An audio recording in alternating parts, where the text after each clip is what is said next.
Special GO జారీ చేశారు. ఎలాంటి జీవో అంటే బయట వాళ్ళు 50% జాయిన్ చేసుకుంటే 100కి 50 మంది బయట వాళ్ళు ఉంటే 100కి 50 మంది నిర్వాసితులు ఉండాలన్న నిబద్ధతతో ఖచ్చితంగా ఉండాలనే సర్క్యులర్ జారీ చేసి జీవో ఇచ్చి ఆ రోజు రాజశేఖర రెడ్డి గారు ఇచ్చారు. ఆ జీవోని అమలు చేయకపోతే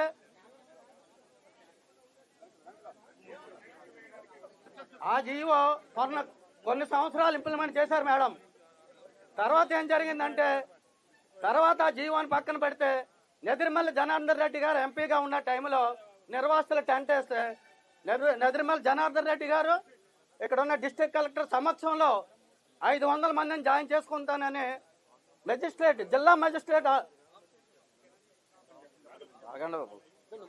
జిల్లా మెజిస్ట్రేట్ ఆధ్వర్యంలో 500 మందికి డీపీలు జాయిన్ చేసుకుంటామని అగ్రిమెంట్ చేశారు.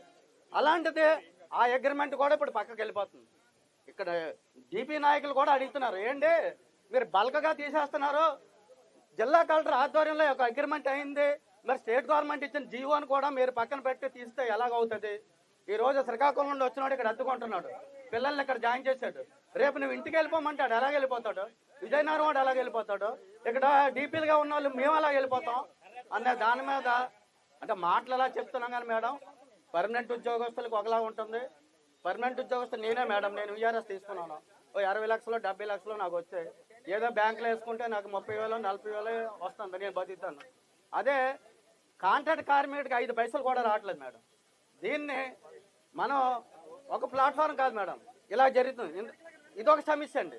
ఇంకో కొత్త సమస్య ఏంటంటే ఇక్కడ గంగవరం అనే గ్రామం మత్స్యకారుల గ్రామం అండి, అది స్టీల్ ప్లాంట్తో సహా దాన్ని తీశారు. మేము ఇక్కడ ఉన్న వాళ్ళందరూ ఒకసారే తరలించబడ్డాం.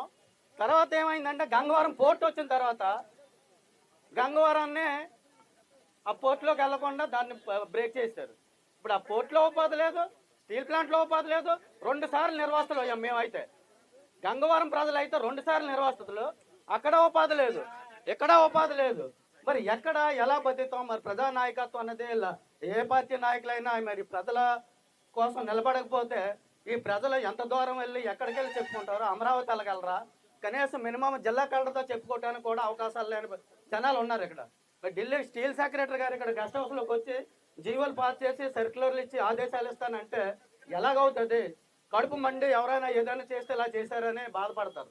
అలా కాదు, మీలాంటి వాళ్ళ నాయకత్వంలో మరి ఆ రోజు రాజశేఖర రెడ్డి గారు ఏదైతే పాదయాత్ర చేసి ఇక్కడ ఆంధ్రప్రదేశ్లో ఉన్న ప్రజలందరికీ న్యాయం చేస్తానని చెప్పి న్యాయం చేశారో, మీలాంటి వాళ్ళు నడుం బిగించి ఇక్కడ ఉన్న నిర్వాసితులకి స్టీల్ ప్లాంట్కి మీరు నడుం బిగించి ముందుకెళ్తే బాగుంటుందని మా యూనియన్ ఐఎన్టీసీ తాగలేక అభిప్రాయం. నాకు ఈ అవకాశం ఇచ్చినందుకు ధన్యవాదాలు. ఇంకోటి మేడం, ఇది చాలా వరకు మీ వరకు 4-5 సార్లు వచ్చింది. ఇక్కడ ఉన్న ప్రజల తాలూకా కార్మికుల తాలూకా అభిప్రాయం ఏంటంటే పార్లమెంట్లో ప్రతిపక్ష నాయకులుగా రాహుల్ గాంధీ గారు ఉన్నారు. రాహుల్ గాంధీ గారు నోటీస్కి వెళ్ళి అతను పార్లమెంట్లోని స్టీల్ ప్లాంట్ ఇక్కడ నిర్వాసితుల కోసం మాట్లాడితే బాగుంటుందని జనాల తాలూకా అభిప్రాయం. ఎందుకంటే ఇందిరాగాంధీని నమ్ముకొని ఇక్కడ వేలాది ఎకరాల భూములు ఈ ప్లాంట్ కోసం త్యాగం చేసిన రైతులు ఉన్నారు. ఆ రైతుల కోసం కానీ ఎవరు మాట్లాడలేదు. ఎవరైనా మాట్లాడాలనుకుంటే ఒక రాహుల్ గాంధీ తప్పితే మాకు ఎవరు పార్లమెంట్లో మాట్లాడడానికి ఎక్కడ ఎవరు కనబడలేదు. Thank you madam. అలాగే మన వైఎస్ఆర్ మాట్లాడారు.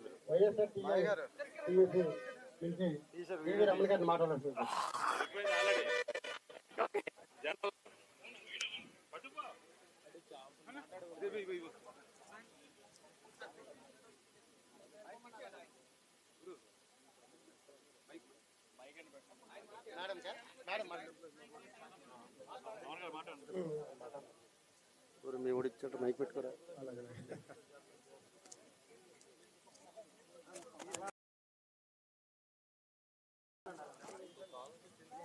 నమస్కారం. ముందుగా మేడం, నా పేరు రమణారెడ్డి, నేను కూడా నిర్వాసితున్నే. నేను స్టీల్ ప్లాంట్లో పనిచేస్తున్నాను. అలాగే వైఎస్ఆర్ పార్టీకి ట్రేడ్ యూనియన్కి జనరల్ సెక్రటరీ కూడా పనిచేస్తున్నాను మేడం.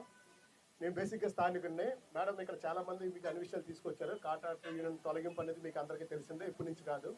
మేము కర్నూలు వరకు కూడా వచ్చాము బస్సు వేసుకొని. ఇక్కడ ఉన్న పోరాట కమిటీ సభ్యులందరూ కూడా సార్ని కూడా కలిసాము.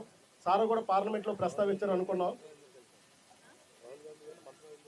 మేడం. మేము చెప్తాను అంత మొత్తం 2 నిమిషాల స్టోరీ అయిపోద్ది, ఇంత పెద్ద యాంకర్ అవసరం లేదు. మేము సార్ని కూడా కలిసాం. సార్ ఆ రోజు మాతో అన్నారు ఏమనంటే, అది ప్రైవేటీకరణ అనేది ఆ రోజు ప్రైవేటీకరణ అంశం మీద వచ్చాం మేడం.